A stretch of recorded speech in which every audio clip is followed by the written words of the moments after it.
Opoa TV, sauti ya wote. Ndugu wapenzi watazamaji wa Opoa TV online, leo nimepata bahati ya kukutana na yule muimbaji wa nyimbo za Injili Tanzania. Muimbaji ambaye anasifika kwa kuimba nyimbo nzuri, lakini pia muimbaji ambaye anatoa huduma zake kwa umahiri kabisa kupitia makanisa mbalimbali. Tutapata kumfahamu, tutapata kusema yeye ni nani, anaishi wapi na ni kwa nini amechagua kuwa muimbaji wa nyimbo za Injili.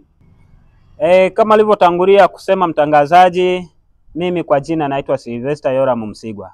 Ni muimbaji wa nyimbo za Injili hapa Tanzania, na nimeamua kuchagua kazi hii kwa sababu nimeitwa na Mungu kwa ajili ya kuifanya kazi ya Mungu. Ni wakati gani ambao ni sahihi wa kuanza kazi ya Mungu wewe kama muimbaji wa nyimbo za Injili?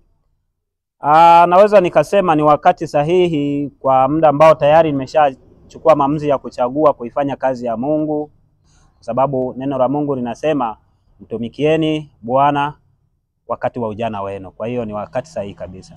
Wewe huduma yako ya uimbaji na huduma yako ya kumtumikia Mungu umeanza mwaka gani? Nimeanza mwaka 2022.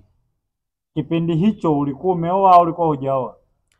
Kipindi hicho nilikuwa tayari nimeoa. Tuambie, ni changamoto zipi unazipitia wewe kama muimbaji wa nyimbo za Injili?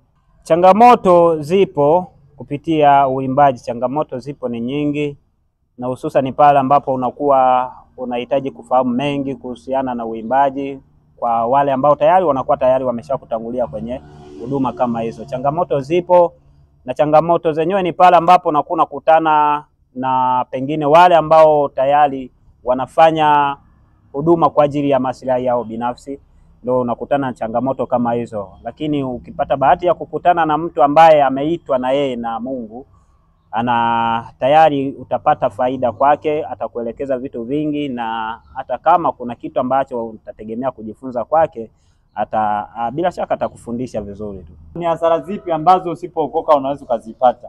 Nizungumzie upande wa faida. Unapokuwa umeamua kuokoka na kumtumikia Mungu, faida zipo nyingi sana. Lakini faida moja ambayo ni kubwa sana ni pale ambapo tayari ukiamua kuokoka na kuacha kazi za shetani na kumtumikia Mungu, tayari umetengeneza njia yako ya uzima wa milele. Kutengeneza njia ya uzima wa milele, hiyo ndio faida kubwa sana. Kwenye uokovu hakuna gharama. Kwenye uokovu hakuna gharama, ni wewe tu kukata shauri, kuamua kuacha kazi za shetani au kazi za kidunia na kuanza kumtumikia Mungu. Hakuna gharama, tu ni kutoa nafsi yako tu, kuacha kazi za shetani na kuanza kumtumikia Mungu. Hakuna gharama yoyote ile kama ilivyo kwa waganga wa kienyeji kwamba ukienda kule lazima uanze kutoa kafara kufanyeje. Kwa Mungu hakuna gharama yoyote ile. Tuambie Sylvester Yoram, wakati unaokoka ulikuwa na miaka mingapi? Wakati naokoka tayari nilikuwa nimefikia umri wa miaka 15, ndio niliokoka na kuanza kuifanya kazi ya Mungu. Njia za wokovu zikoje? Watu tunahitaji kujua kwamba ili uokoke lazima upitie njia gani? Kwenye kuokoka walio wengi wameshazoea kwamba mpaka apate pigo ndio aokoke. Lakini pia kwenye kuokoka pia kuna mambo mengi. Unaweza ukapata bahati ya kunatembelewa na watumishi wa Mungu kwa ajili ya kukufundisha maneno ya wokovu na ukapitia hivyo na ukaokoka.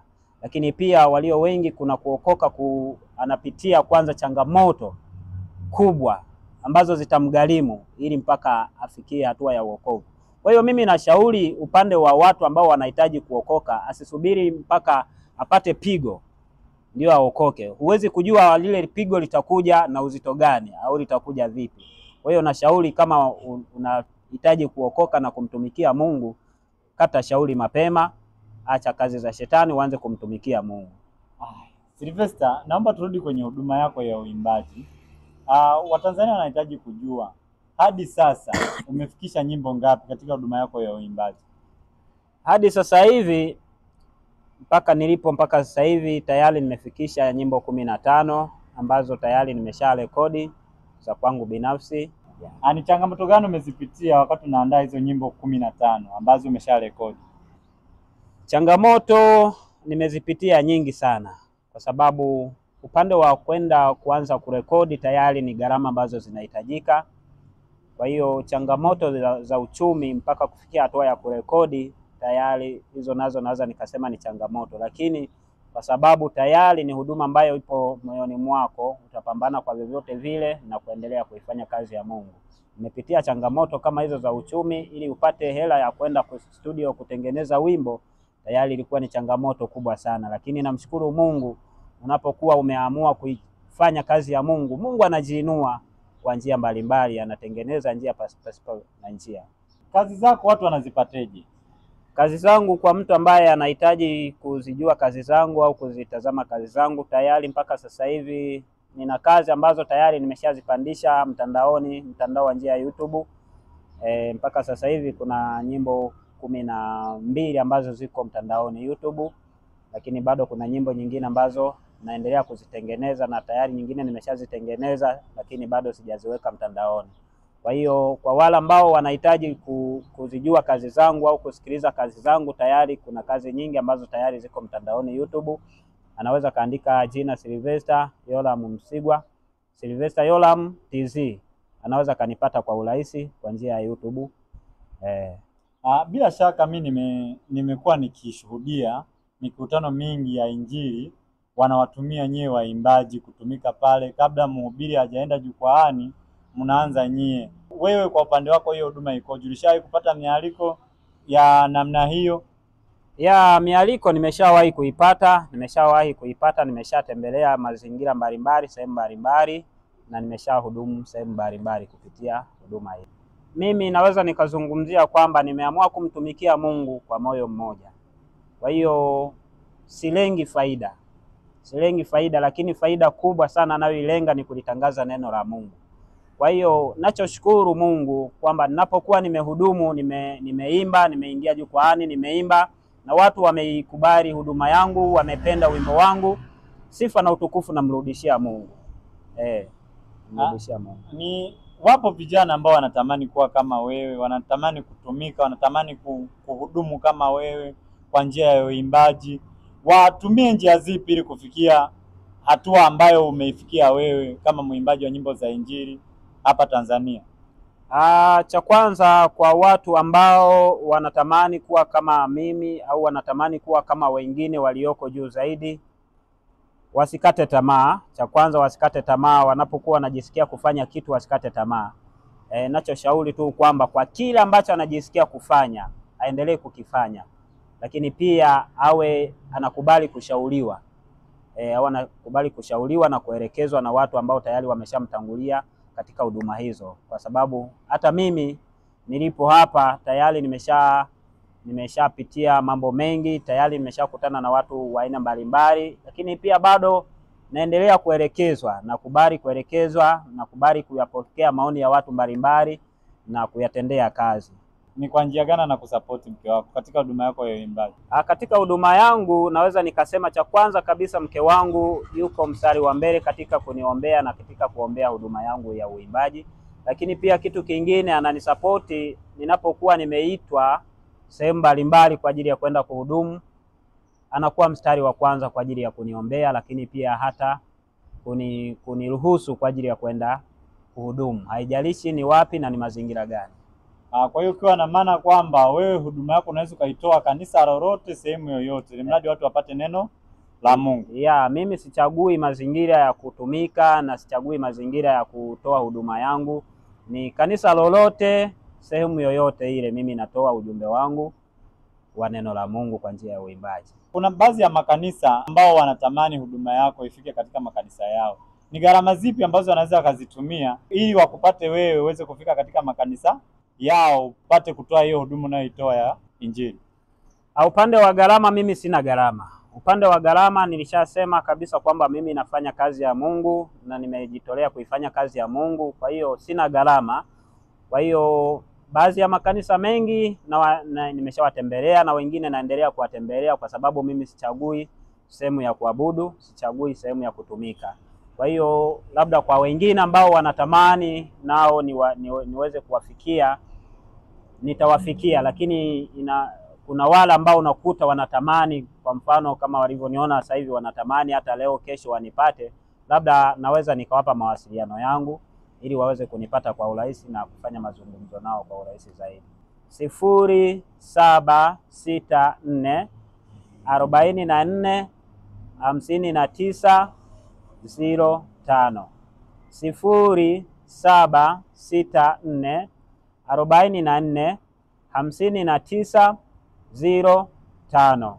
Hiyo ni namba yangu ya simu, napatikana masaa yote, muda wowote. Kwa hiyo ambaye anahitaji kunitafuta anaweza kanitafuta, atanipata. Kwa Tanzania, huyu ni mwimbaji wa nyimbo za Injili na ni mwimbaji mkubwa sana.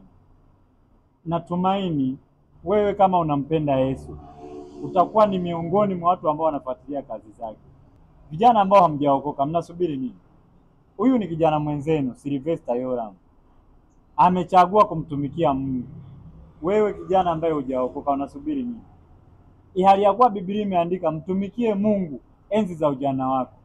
Vijana, chukueni njia iliyo sahihi, tuokoke, tumtumikie Mungu, Mungu ambaye anatuwezesha kwa haya yote ambayo tunayafanya.